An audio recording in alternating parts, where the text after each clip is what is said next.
Today, we are going to do two things. Today, we are looking at the seventh of our 7 signs of glory. But it is not the end of our series. Today, we'll wrap up the 7 signs, but we will then kick off what is called Holy Week. And I'm excited because starting next week, we'll actually have a devotional for you every day of Holy Week so that we can prepare as a church and step into Easter weekend so fired up. And I'm excited because the devotionals have been written by my dear friend and mentor, Pastor Daryl Johnson. So we'll have that available to everybody by next Sunday. So we are wrapping up the 7, but continuing in the series by launching Holy Week. Today's sign, I gotta be honest with you, apart from maybe sign 1, but I think I can say this, is my favorite of the 7. It is the most human, the most earthy, the most messy, and if you've ever followed Jesus and have found yourself in a season where you thought, what the heck is going on, you will find yourself in this story. It is wild. John chapter 11. There are 44 verses. We have to read them all. Otherwise, we are not getting the full story. I will do my best to read it in a way that you find it engaging, but if you don't, I'll probably retell it anyways. John 11. John records for us. Now, a certain man was ill, Lazarus of Bethany, the village of Mary and her sister Martha. It was Mary who anointed the Lord with ointment and wiped his feet with her hair, whose brother Lazarus was ill. So the sisters sent to him, saying, Lord, he whom you love is ill. But when Jesus heard it, he said, this illness does not lead to death, but it is for the glory. Everybody say glory. The glory of God, so that the Son of Man may be glorified through it. Now Jesus loved Martha and her sister and Lazarus. So, because he loved them, when he heard that Lazarus was ill, he stayed 2 days longer in the place where he was. Then after this, he said to the disciples, let us go to Judea again. The disciples said to him, Rabbi, the Jews were just now seeking to stone you, and you want to go back there again? And Jesus answered, are there not 12 hours in the day? If anyone walks in the day, he does not stumble because he sees the light of this world. But if anyone walks in the night, he stumbles because the light is not in him. Okay, well, after saying these things, he said to them, our friend Lazarus has fallen asleep, and I go to awaken him. The disciples said to him, Lord, well, if he's fallen asleep, he'll recover. Now Jesus had spoken of his death, but they thought he meant taking rest in sleep. And then Jesus told them plainly, guys, listen up. Lazarus has died. And for your sake, I am glad that I was not there, so that you may believe, but let us go to him. So Thomas, called the twin, said to his fellow disciples, let us also go that we may die with him. Now, when Jesus came, he found Lazarus had already been in the tomb 4 days. Bethany was near Jerusalem, about 2 miles off, and many of the Jews had come to Martha and Mary to console them concerning their brother. So when Martha heard that Jesus was coming, she went and met him, but Mary remained seated in the house. Martha said to Jesus, Lord, if you had been here, my brother would not have died. But even now I know that whatever you ask from God, God will give you.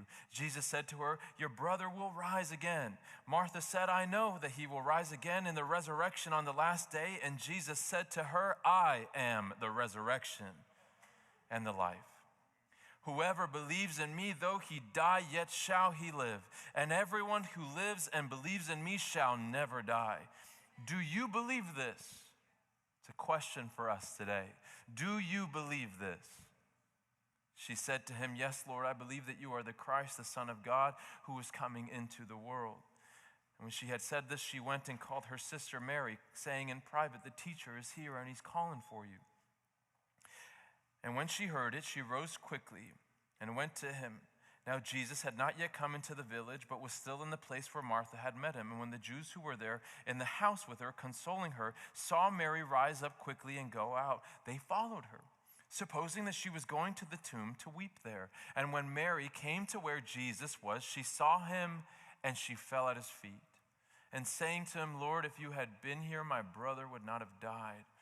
And when Jesus saw her weeping, and the Jews who had come with her also weeping, he was deeply moved in his spirit and greatly troubled. You all right? Yeah. We're almost there. "Where have you laid him?" he says. "Lord, come and see." Jesus wept. So the Jews said, "See how he loved him?" But when some of them said, "Could he not open the eyes of the blind man, but also kept this man from dying?" Then Jesus, deeply moved again, came to the tomb. It was a cave, and a stone lay against it. And Jesus said, "Take away the stone." And Martha, the sister of the dead man, said, "Lord, by the time there will be an odor, for he has been dead for 4 days." And Jesus said to her, "Did I not tell you that if you believed, you would see the glory of God?" And they took away the stone, and Jesus lifted up his eyes, and he said, "Father, I thank you that you have heard me. I know that you always hear me. But I said this on account of the people standing around me, that they may believe that you sent me." And when he said these things, he cried out loud, "Lazarus, come out!"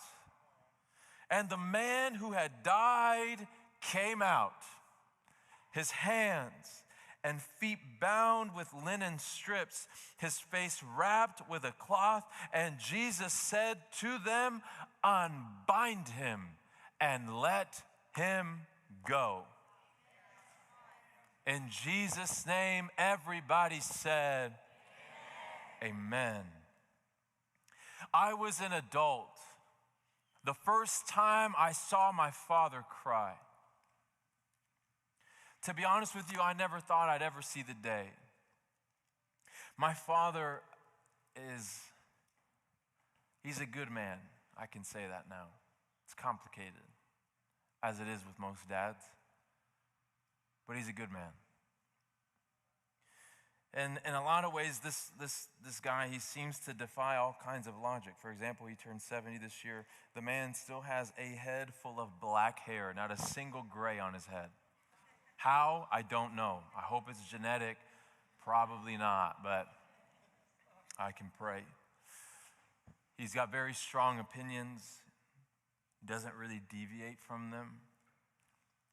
My father is a very proud man. He knows who he is. He knows what he's about. But above all, my father is very strong. To this day, at 69 years old, I cannot beat my father at an arm wrestling match. It's embarrassing. I've tried. 2 hands, nothing. He's a tank. He's a strong man. He's not just strong physically, he's strong mentally. You don't leave home at 15 without the determination and even the stubbornness that there is something better for you somewhere else than at home. He's emotionally strong. You don't navigate poverty and the tragedies of life without the ability to hold yourself together. My father is a strong man. I've seen him be strong for his family. I've seen him be strong for his kids. I've seen him be strong for his siblings, for the church that he pastors. My old man is a strong man. So you can imagine why I was really surprised, and I never forgot the day I saw him cry. It was at a funeral. It was actually my grandmother's funeral, his mom's funeral. And I remember watching him from afar as he greeted every single person that came to celebrate her life, and he shook their hand and he smiled at them and he said, "Thank you for coming." I remember he stood in front of a group of people and he spoke words about my grandmother, his mother, to family and friends that came to celebrate her life. His voice never broke once. I stood there while I watched him preach the gospel. Use these words that Jesus says to Martha, I am the resurrection and the life, and those that die yet will live. Steady, strong. He prayed a prayer at the burial site, clear. And I remember the casket started to go down, and my eyes were kind of fixed on it, because if you've ever been at a service like that, it's a pretty surreal moment. It's where you realize this is it. Even at a service, you kind of hold it together. You hear the words, you're maybe moved. But even if you hold it together, once you see that casket go down, you know this is it. We're here. We're saying goodbye. So my eyes are locked in. Then I finally look up, and he's gone. And I'm looking around, trying to find him, and I realize he walked off by himself. He was looking away from what was happening behind him. And all I saw from afar was him looking up. I didn't hear him. He didn't really make a sound. I just saw him wipe the tears off his face. He sat there for a minute, turned around, and joined the rest of the family. That was the first time I saw him cry. The reason I tell you that story is because it sets the tone for this story. I can't tell you a funny story when we're talking about death. I can't try to make you laugh. I can't tell you about Easter eggs. I can't tell you about chisme. If we're going to talk about grief, if we're going to talk about death, then we got to talk about it the way it is. What you feel in the room right now is what death does to us all, and it is what we experience. Whether it's facing our own mortality or standing there and saying goodbye to a loved one that we loved so much and it felt like it was just not enough time. It's in that space that Jesus steps into. It's within that space that Jesus does the seventh sign of glory. For those that know, this is a space that is filled with tragedy and loss and grief, pain and anger. If anyone in here has ever lost someone in your life, you know the feelings, you know the tensions, you know the family dynamics that kick in. Many of us revert to very old patterns of life. And even though you improve and you grow and you move on, the moment you step back into that environment, you assume an old role. And sometimes it's a role that you don't even recognize anymore. And it's in this sign, like I mentioned, that Jesus steps into. It's a space that is currently being navigated by a family, siblings. A man named Lazarus and his two sisters, Mary and Martha. John describes them as loving Jesus and describes that Jesus loved them. They were friends. But what makes this story even more painful is that this family blamed Jesus for the space in which they found themselves in. Both sisters say to him, "If you had been here, my brother would not be dead." You can see why I'm telling you. This is the most real, human, earthy, messy, complicated story. And so with the time I have, I am going to do my best to navigate us through it. But I will tell you up front, I will intentionally leave us at a cliffhanger today. Just the same way I left you with a cliffhanger with that video. Bit of levity in here. Because I've felt that the Spirit wants to work in us individually. So I can't bow this thing. I got to give space for what God wants to do in your life. Cool? I want to tell us this story once again, but this time in 4 sections. 4 sections that as we progress through the story, it will lead us to the heart of this sign and the story. The 4 sections are the report, the fallout, the response, and the glory. Let's say that again. The report, the fallout, the response, and the glory. Shall we continue? Are you with me? Are you expectant? Good. Good. The report. Our story begins with a report. John begins by telling us, now a certain man was ill.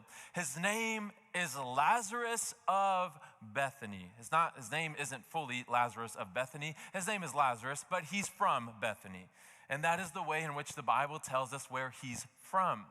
Lazarus has 2 sisters, like we mentioned, Mary and Martha. John puts in the description that when we hear the story of a woman anointing Jesus' feet and drying it with her hair, it is this Mary that we're talking about.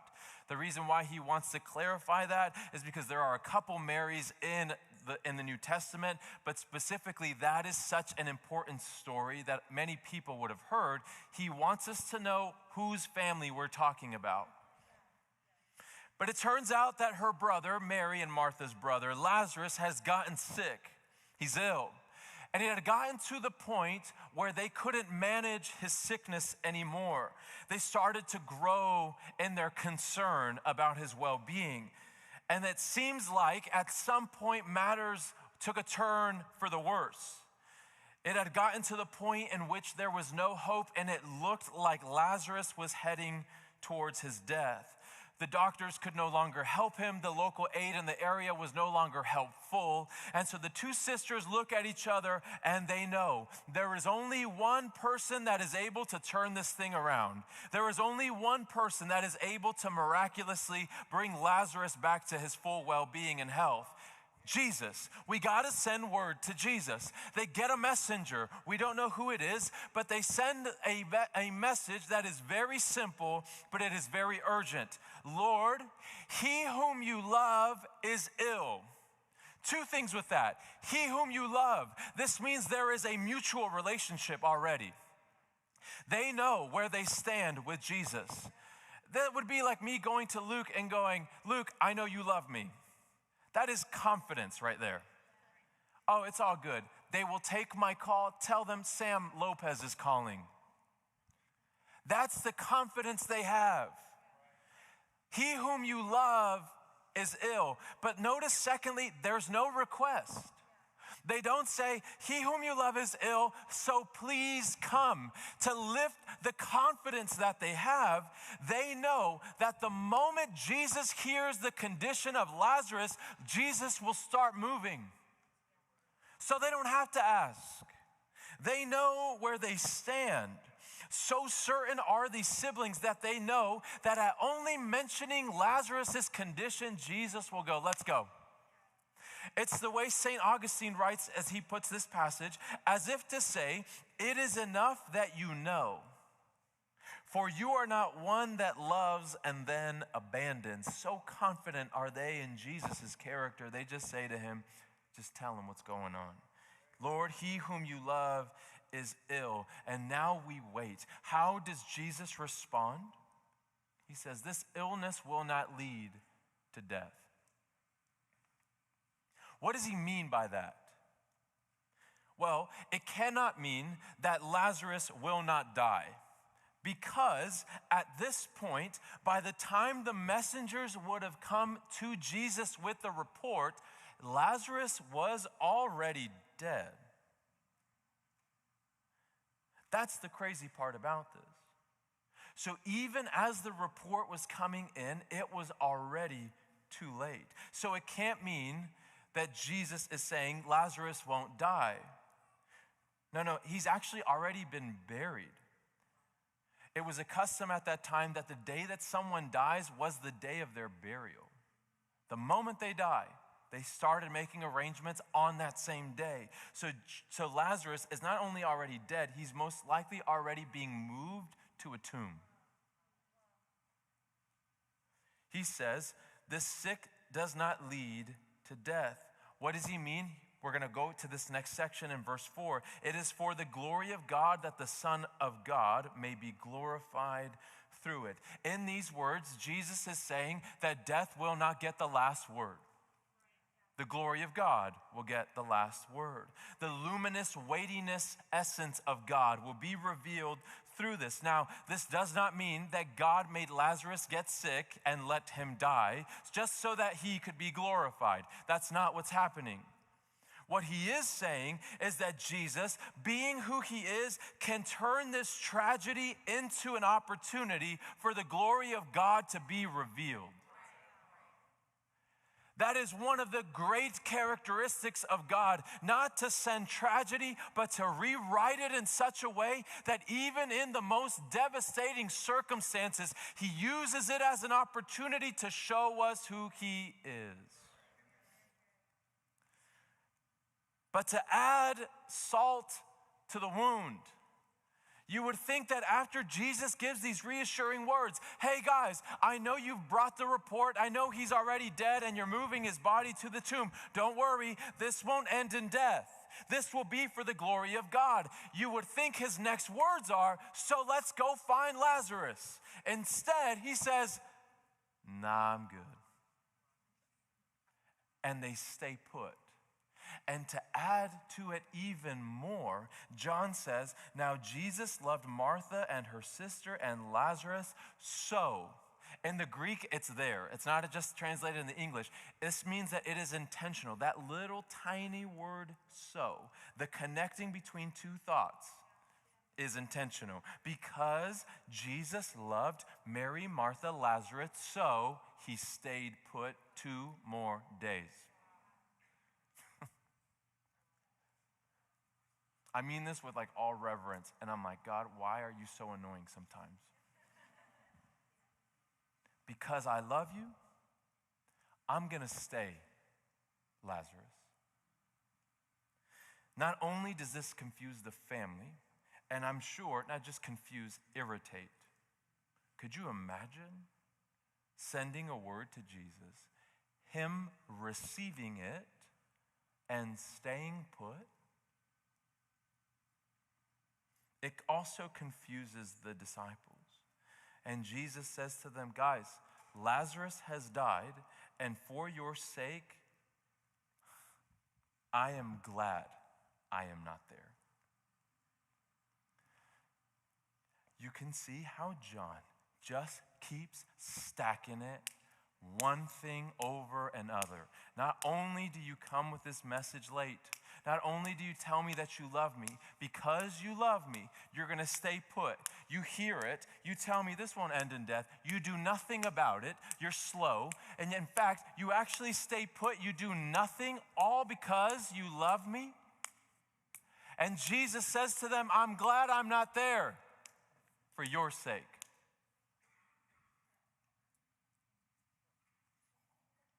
What? You're glad? Jesus, you're glad? Yeah, I'm glad I wasn't there so that you may believe.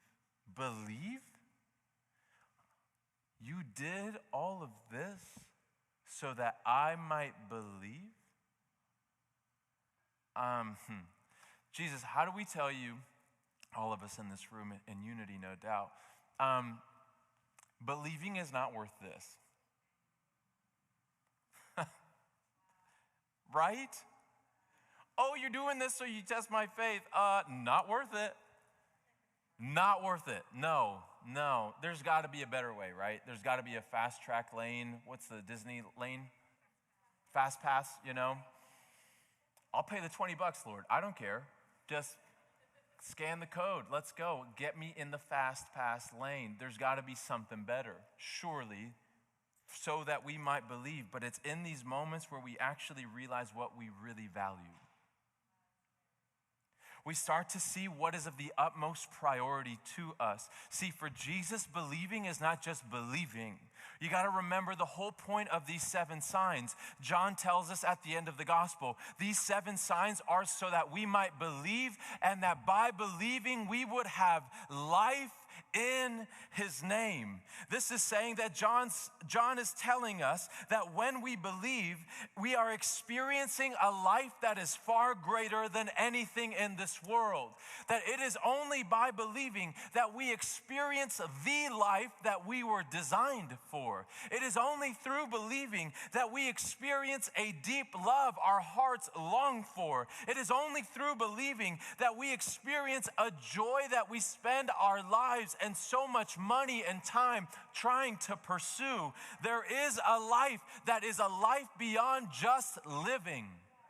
And John is saying there is a life that is more than lungs breathing in air. There is a life that is more than a heart pumping blood. It is a life worth living, for it is the only life by which we actually live. Anything outside this life is death, says John. So in this, Jesus is not saying, I'm glad so that you just believe. He's saying, no, I'm glad because I'm trying to bring you into life. Because it is only through believing that you enter into a life that is so much greater than what you're experiencing right now. And the reason why we hang on to this life is we think it is better than the life Jesus can give. I'm glad, he says, because I'm trying to open you up to a life that is so much greater than you can imagine. It is a joy that never ends. It is a life with a supply that has no ending. It is a love in which you can spend your entire life and never hit the bottom of.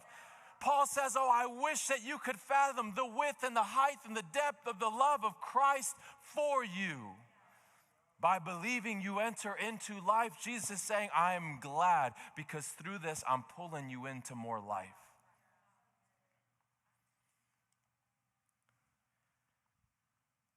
So he stays, which then leads us to number 2, the fallout.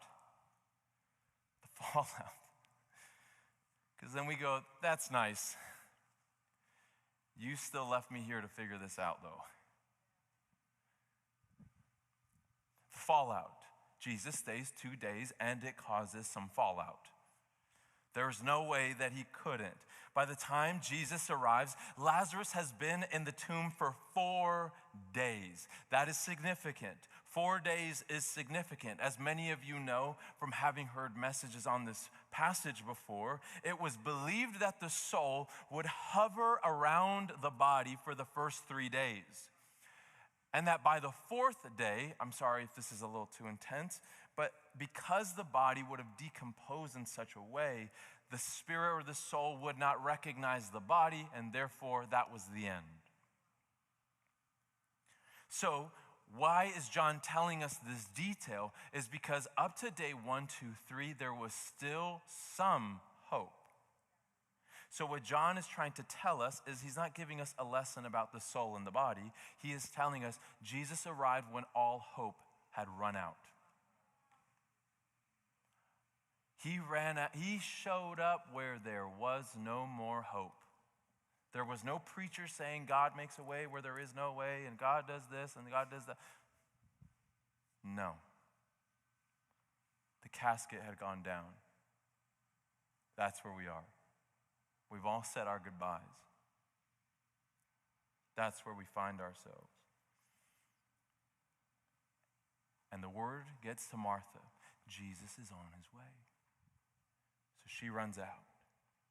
And she says to him, Lord, if you had been here, my brother would not have died. See, on the one hand, her words are words of faith. She understands that the presence of Jesus would have hindered for this sickness to have led to death. So there is some faith in her words. However, there is an angry rebuke in her words as well. If you had been here, my brother would not be dead. Mary is hurt and she is angry.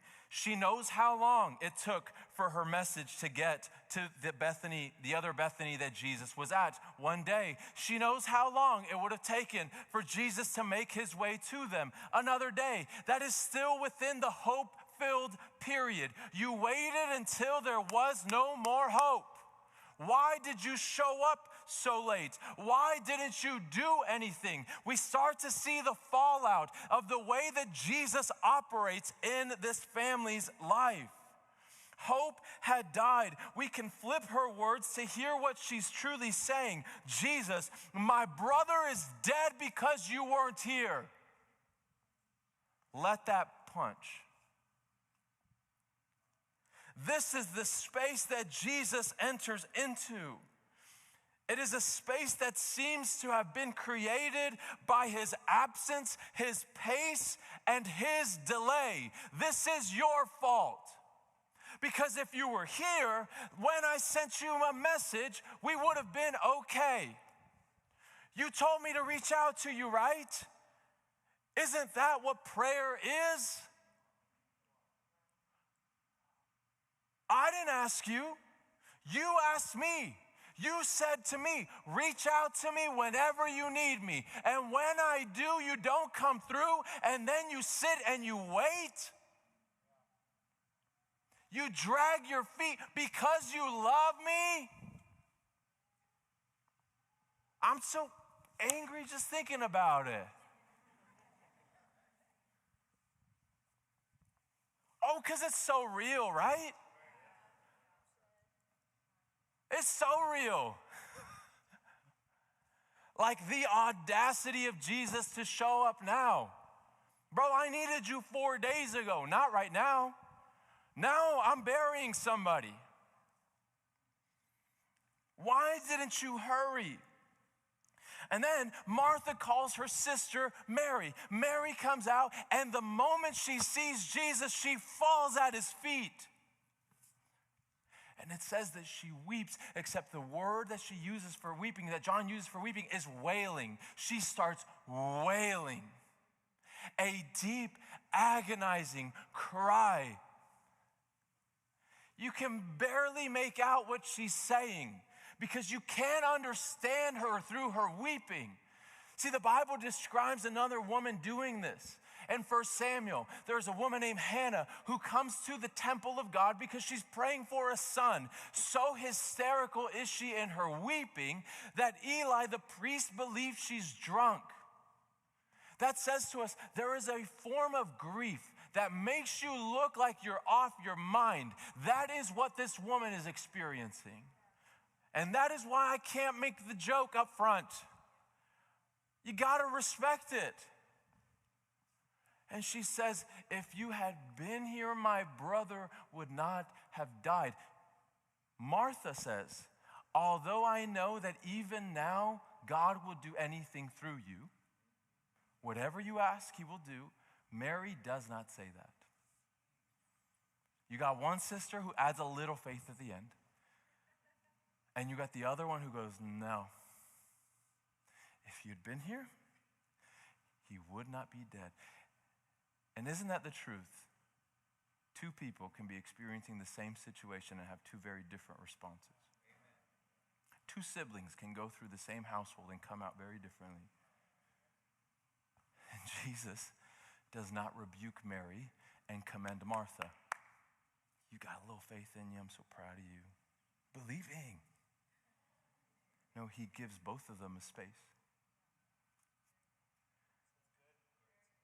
He lets Mary sit there, almost angrily rebuke him. If you'd been here. But he also gives space for Martha too. There is a fallout. And even Mary's language in the Greek is different from Martha's. They almost say the same thing, but there's a difference in the way the sentence is set up so that my has more emphasis, has got more punch. So she says, if you had been here, my brother. Hits even harder, doesn't it?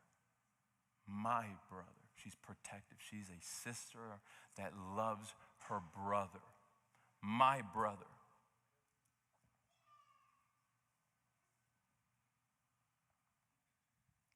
What does Jesus do? Are we okay? I'm aware of the tone of today. We got to be faithful to the text, you know.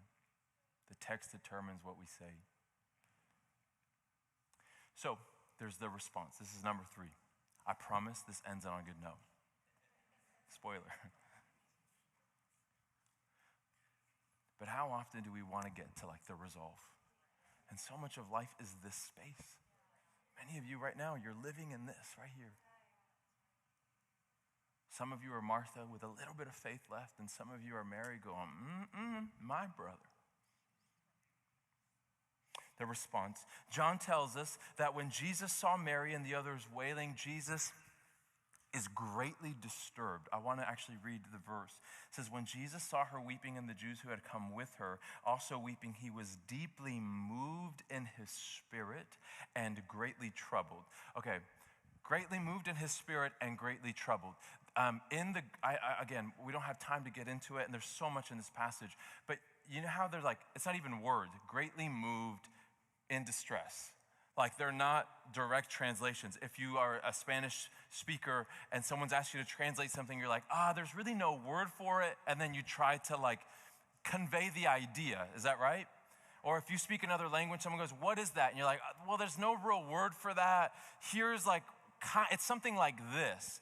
That's what's happening in this passage. When Jesus, there's a word in the Greek that is actually so weird and so rare and so emotional. In the English, it doesn't really translate well. So the writers and the translators are trying to make sense of it by saying he was deeply moved in his spirit and greatly troubled. See, the word is actually, that is in the Greek, it's actually usually referred to horses, animals.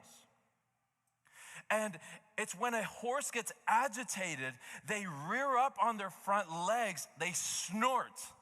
They're angry. It's the kick up. And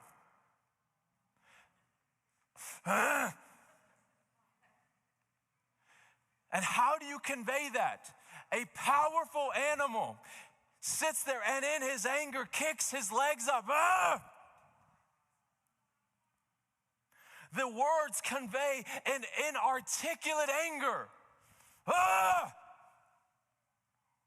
Why was Jesus so angry? Because he sees everybody crying?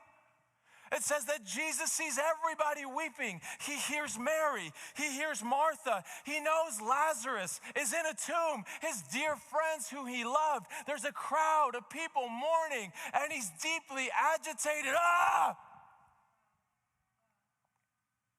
Why? Because he sees the pain that death brings to the world, and he says it shouldn't have to be this way. That's what it's causing you? That's how much it's hurting you? That's how much grief is doing to you? That's what death has done to you? It shouldn't have to be this way. Death was not in God's original plan. Death is the result of human sin. Humanity's disobedience brought this into our being. And as Pastor Darrell puts it, he says, on that day in Bethany, Jesus, the Creator made flesh, was standing face to face before the destruction of his good creation. There's a face-off happening.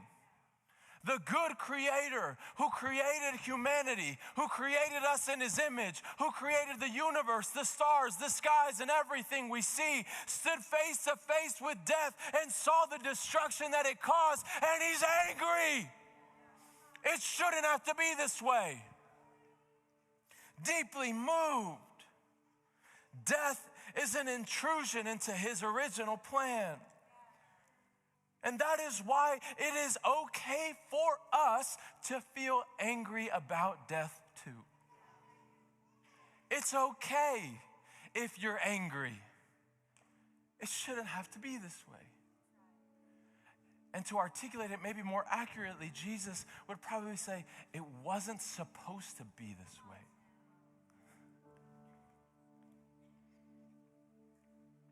And so we get the shortest verse in the Bible. Jesus wept. And this weeping is not the wailing of Mary. It would probably be more like the picture of my father standing at the funeral, silently crying.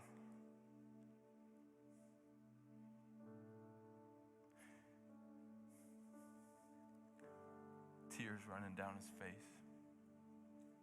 He goes from deep anger to just his heart ripped open, vulnerable. Let that picture grab you for a moment. God stood outside his friend's tomb and cried with his friend's family. God stood outside a tomb and cried. And he cried over the agony of the human condition. Section 4, the glory.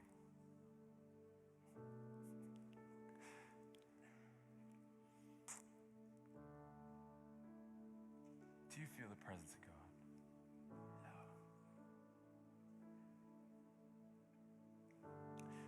Jesus does not settle with tears. He does not settle in his inarticulate anger. He moves into action. And he says, take away the stone. Take away the stone. When we can imagine what goes through Martha's mind where she says, Lord, it's been 4 days.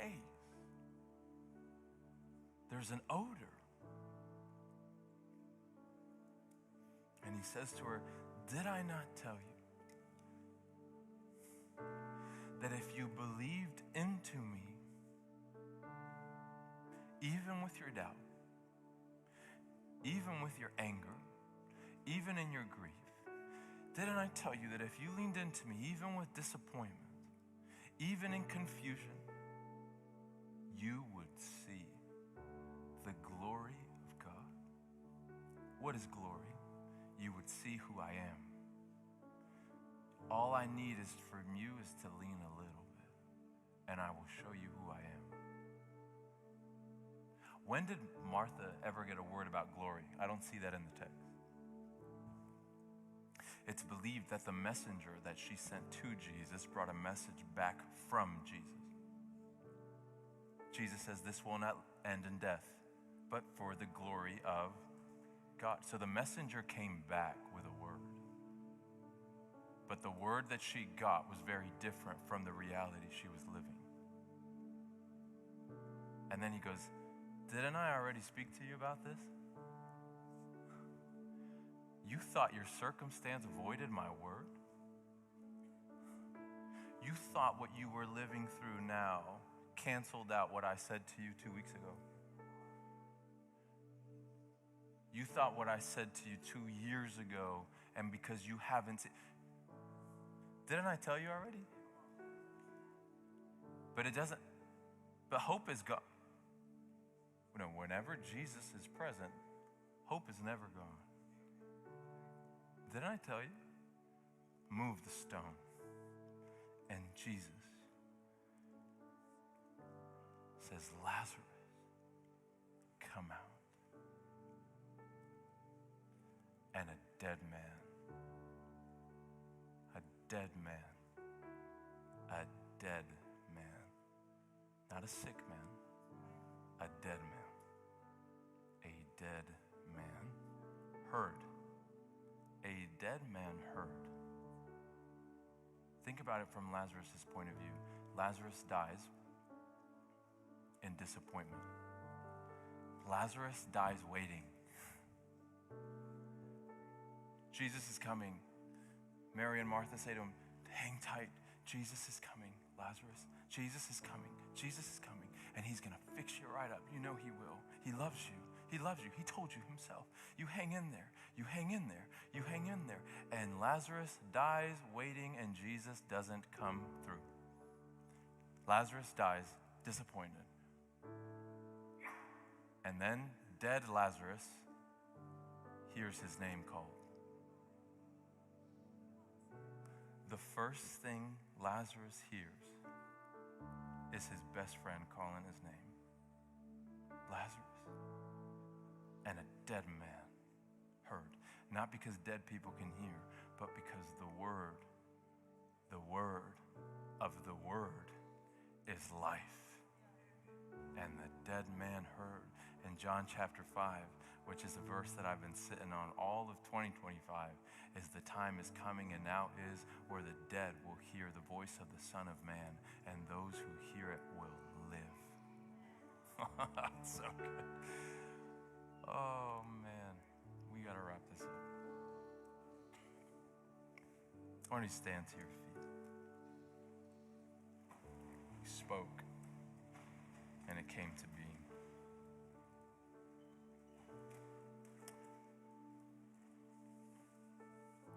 In 2 minutes.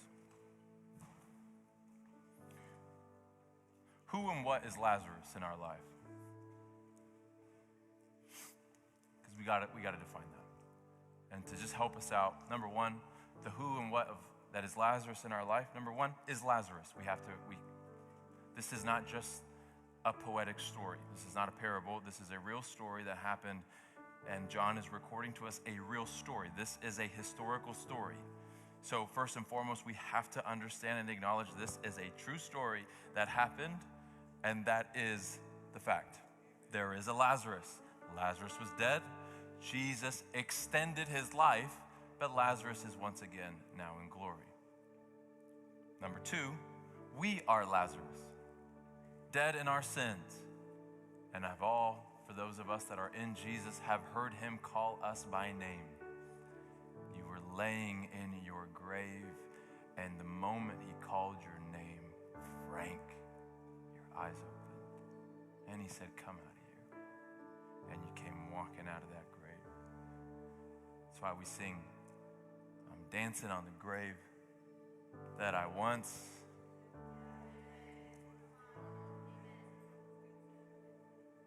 That's why we sing that line, because we were dead, and then he called our name, and now I dance on that grave. But number three, the Spirit tells you what that is. I don't know. It's not just a historical story, although that's where we have to start. And then it's you and your sin. But there are things where the tomb is currently full. And I don't know what that is for you. So I will leave you with his glory. His glory is, which is what this whole thing is about, Lazarus lived because Jesus was willing to die. That's the first thing. The reason why this sign sets into motion Holy Week is because after this, they said there was a plot to kill Jesus. What Jesus did for Lazarus set in motion his own death. The only reason you have life today, for those that do, is because Jesus was willing to die. That is the essence of his glory being revealed. Number two, a word was spoken. And when a word is spoken by the Creator, things happen. And thirdly, he says, I am the resurrection and the life. And I will leave you with the words that he said to Martha. Did I not tell you that if you believed into me, lean in just a little bit. Lean in just a little bit with your doubt, anger, grief, frustration, disappointment, and your lack. Whatever you, just lean in a little bit. You will see who I am in fullness. Let's worship.